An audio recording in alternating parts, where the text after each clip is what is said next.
चलिए, good morning friends. क्या आपको भी लोगों से बात करने में डर लगता है? भीड़ के सामने बोलने में डर लगता है, जिस वजह से आपका बिजनेस रुका हुआ है? तो ये सेशन आपके लिए है।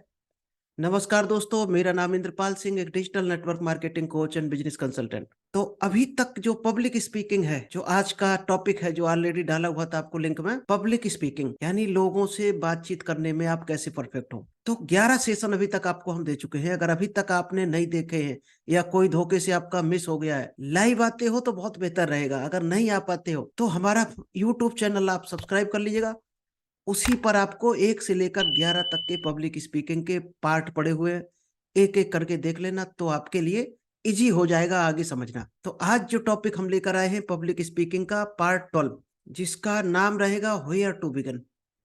हमें कहाँ से स्टार्ट करना चाहिए पब्लिक, क्योंकि ये अगर आपको आ गया तो शायद है आप हर सेक्टर में सफल हो सकते हैं। चाहे आप बिजनेस हो, चाहे आपका जॉब हो, चाहे आप किसी ऑनलाइन बिजनेस में हो, क्योंकि ये कला जिसको भी आती है वो हर सेक्टर में ग्रो कर जाता है। और जिसको पब्लिक स्पीकिंग की कला नहीं आती है वो शायद है ज्यादा ग्रो नहीं कर सकता है। तो चलिए, आज हम आपको वेयर टू बिगिन से स्टार्ट करते हैं। पब्लिक स्पीकिंग कहाँ से स्टार्ट करना चाहिए, ये ज्यादातर लोगों का सवाल है और पता नहीं होता कि स्टार्ट कैसे करें आखिर। तो आज आपका वो डर निकल जाएगा कि आप स्टार्ट कर सकते हो। जैसे ही आदमी स्टेज पर पहुंचता है तो सब कुछ भूल जाता है। तो स्टार्ट कैसे करोगे? स्टेज पे जाते ही आप नहीं भूलोगे।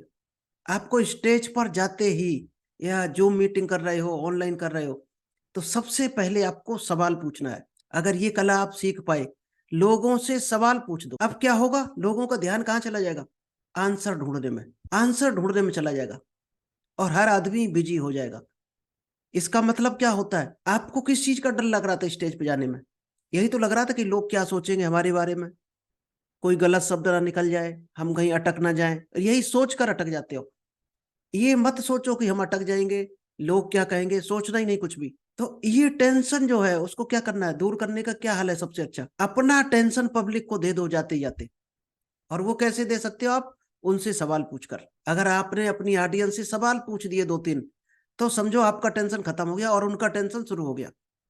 और वो सवाल के आंसर ढूंढने में जुट जाएंगे और अलर्ट रहेंगे। क्यों रहेंगे? क्यों? आगे कोई आप सवाल ना पूछ दो तो अलर्ट भी रहेंगे। तो आपने अपना टेंशन कहाँ दे दिया? पब्लिक को दे दिया। अब आपका टेंशन खत्म, आप आजाद हो कुछ भी बोलने के लिए। लोग चू नहीं करेंगे।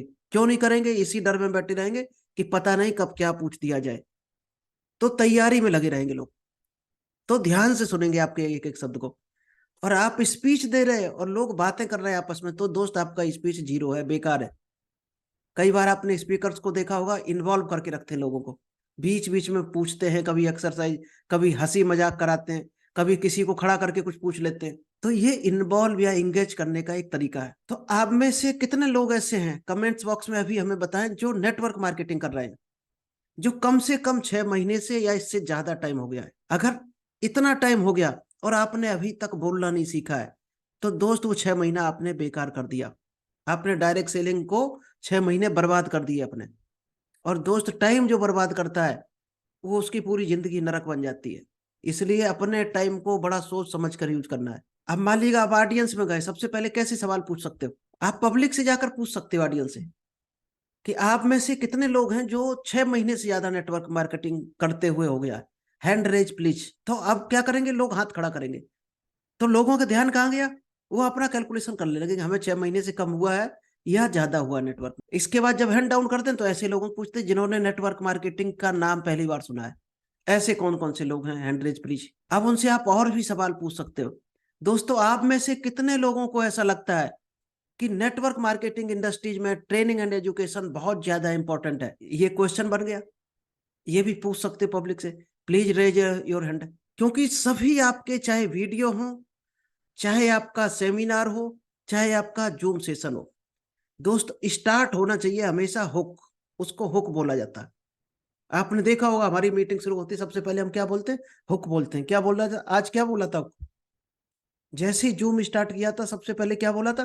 क्या आपको भी बोलने में डर लगता है? पब्लिक को समझाने में डर लगता है? भीड़ के सामने बोलने में डर लगता है? तो ये ट्रेनिंग सेशन आपके लिए है।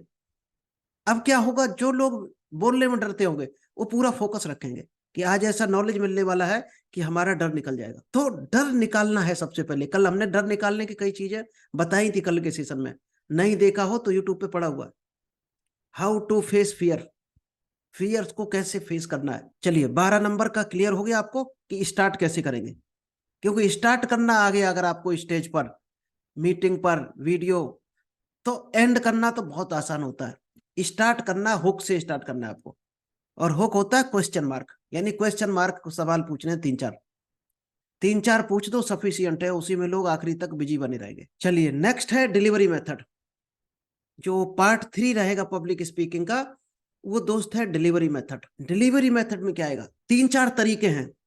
एक होता है स्पीकिंग फ्रॉम मेमोरी, आपको जो याद है वो आपको बोलना है। कई बार आपने देखा होगा तैयारी करके ले जाते हो पूरा प्रेजेंटेशन बना के या किताबों से पढ़कर, तो ये क्या होता है, आप कई बार ये प्रैक्टिस कर चुके, कई बार ये भाषण आप दे चुके हो, जो वो ऑलरेडी आपकी मेमोरी में होगा, उसको आप इजीली बोल सकते हो बिना अटके बिना डरे। तो जो मेमोरी से बोलते हैं वो कभी नहीं अटकते, ना किसी से डरते हैं, क्योंकि उनको सब कुछ याद है। ऐसे टॉपिक पर अगर आप बोल रहे हो, आज हमें आप ले जाओ नेटवर्क मार्केटिंग के बारे में, हम कुछ भी बोल सकते हैं, क्योंकि हमें इतना याद है कि आपको 10 दिन लगातार बोलेंगे तो भी हमारे पास मटेरियल खत्म होने वाला नहीं, और लगभग सारे तरह के आंसर भी मिलेंगे। ये जरूरी नहीं कि हम सॉल्व कर देंगे प्रॉब्लम, लेकिन 99% आंसर दे देंगे हम, सेटिस्फैक्ट्री आंसर, और पब्लिक को वही तो चाहिए, उसके क्वेश्चन का सही जवाब मिल जाए। तो एक होता है स्पीकिंग फ्रॉम मेमोरी, आपको मेमोरी से बोलना है। नेक्स्ट है स्पीकिंग इम्प्रॉम्प्टू, ये क्या होता है, आप कहीं गए हो, किसी और के सेमिनार में गए हो, गेस्ट बनकर गए हो, कुछ भी गए हो, अचानक आपको स्टेज से बुला दिया जाता है कि आकर आप भी 2 शब्द बोलो, तो ये दोस्त बोला जाता है स्पीकिंग इम्प्रॉम्प्टू। अचानक आपको कॉल कर दिया स्टेज पर आने को, अब आपके पास कोई तैयारी नहीं है, कोई प्रेजेंटेशन नहीं है, तो वहां पर आपको ये डिसाइड करना है कि किस टॉपिक पर चर्चा चल रही है, किस टाइप के लोग हैं, उसी तरह की शब्द आपको बोलने हैं वहां पर, बस ये ध्यान रखना। और जब आप बोलते हो, तैयारी करते हो और सीखते हो, किसी के जो मीटिंग में जाते हो, वीडियो देखते हो, तो दोस्त डाटा की कमी नहीं होती, आप किसी सेक्टर में बोल सकते हो, किसी भी सेक्टर पर आप कुछ ना कुछ बोल सकते हो इजिली, क्योंकि ये सोच रहे नहीं सामने वाला क्या है। और कम नॉलेज है तो बोल दो पहले ही, भाई साहब इस सेक्टर में हमें कम नॉलेज है, लेकिन जितना भी है थोड़ा बहुत घिसा पिटा तो कोशिश करता हूं आपको देने की, ये बोल दो, कोई कुछ नहीं चू करने वाला। आपने पहले ही कह दिया हमें सेक्टर में नॉलेज नहीं है, लेकिन फिर भी कुछ कोशिश करते हैं आपको थोड़ा बहुत समझाने की। Third point, speaking from A menu script, इसमें क्या होता है, आपको जो अपना स्पीच तैयार करना है दोस्त, उसके एक सिंगल पेज में बुलेट पॉइंट लिख लेने हैं। जैसे हम ज्यादातर बुलेट पॉइंट कहाँ यूज करते हैं, स्टोरी टेलिंग में, जब कोई स्टोरी हम बताते हैं यूट्यूब पर, इंस्टाग्राम पर, या आपको मीटिंग में कभी कभी बीच में स्टोरी बोलते हैं, तो अगर बुलेट पॉइंट लिखें तो आप स्टोरी कभी भूलोगे नहीं। जैसे कोई मान लो कहानी है, कछुआ खरगोश, या कुत्ते की खरगोश की कहानी है, हिरन की, तो आप कुछ चीजें लिख सकते हो बुलेट में। जैसे आपने लिख दिया कुत्ता, फिर खरगोश 2 नंबर, 3 नंबर पे रेस लिख दिया, मान लो दौड़ हुई दोनों की, चौथे में कौन जीता, जीत लिख ली। तो ऐसे बुलेट पॉइंट बनाकर आप स्टोरी को इजीली बना सकते हो। बुलेट पॉइंट बनाओ, और अगर जूम पर हो, कैमरे पर हो, तो कैमरे के नीचे चिपका लो, और फिजिकल मीटिंग में हो तो एक पेज में लिखकर हाथ में रखो, अपने मोबाइल में रख सकते हो।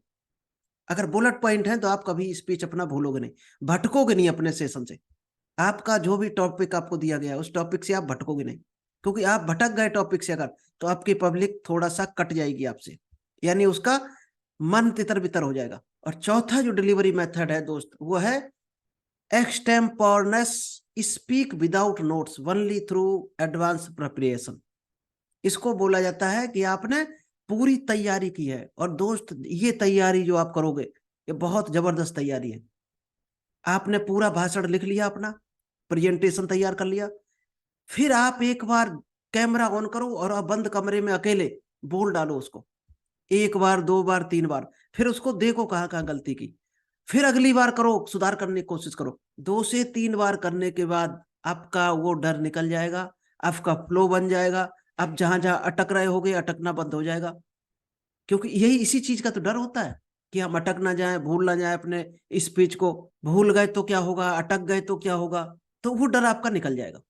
अगर आपका स्पीच पक्का प्रिपेयर है तो आपको डरने की बिल्कुल जरूरत ही नहीं पड़ेगी, क्योंकि आपको कुछ भी पब्लिक पूछ भी देगी, आपके पास तुरंत जवाब होगा, याद है आपको। तो ये याद करके जाना है, प्रैक्टिस करके जाना है, याद भी करना है, प्रैक्टिस भी करना है। क्योंकि एक कहावत हम डेली बताते हैं हर सेशन में, प्रैक्टिस मेक परफेक्ट। पढ़ाई से दोस्त कभी परफेक्ट नहीं हुआ जाता। आप सोचो, आप अगर जूम सेशन पे अभी हमारा ये सीख रहे हो पब्लिक स्पीकिंग, आप सोचो इससे हम परफेक्ट हो जाएंगे, तो दोस्त 25% से ज्यादा नहीं हो सकते हो। आप इसको प्रैक्टिकल करो, यानी रिहर्सल करो, वीडियो बनाओ, 2 लोगों को बैठा लो, घर में बैठा लो किसी को, उसको ये स्पीच डिलीवर करो, फिर उसको पूछो हमने कहाँ गलती की। तो चलिए, आई होप आपको ये समझ आया होगा आज का। कुछ 1-2 पॉइंट बताइए और बता देते हैं आपको हम। 1 सेकंड रुकना, 1-2 चीजें हम और बता देते हैं। चलिए, कुछ चीजें हम 1-2 बता रहे हैं अभी। पब्लिक स्पीकिंग को जो स्टेप बताए दे रहे हैं आपको। फाइंड आउट योर टॉपिक, आपको टॉपिक कैसे ढूंढना है। अब तो जमाना आ गया है chat GPT, open AI tools, आप उसमें अपना टॉपिक इजीली ढूंढ सकते हो। नेक्स्ट है 3P टेक्निक। पैशन आपका होना चाहिए, आप किस चीज पे बोल रहे हैं वो आपका जुनून होना चाहिए, पैशन होना चाहिए। अगर पैशन आपका वीक है तो आप अच्छी पब्लिक स्पीकिंग नहीं कर सकते हो। पर्पज आपका क्लियर होना चाहिए कि लोगों को आप क्या देने चाहते हो, लोगों को ये देकर कहां पर देखना चाहते हो, आपका पर्पज क्लियर होना चाहिए। ऑडियंस से कोई मतलब नहीं, उसका उसका अपना पर्पज होगा, आपका पर्पज है। नेक्स्ट, प्रॉब्लम, आपके स्पीच से लोगों की क्या प्रॉब्लम सॉल्व हो रही है। तो चलिए आज इतना ही रखते हैं, नेक्स्ट डे कवर करेंगे। आलोक जी अनम्यूट कीजिएगा। हेलो। जी जी जी बोलिए। हाँ, मीटिंग भी अच्छी थी, सारा समझ में आ गया है। चलिए, थैंक यू।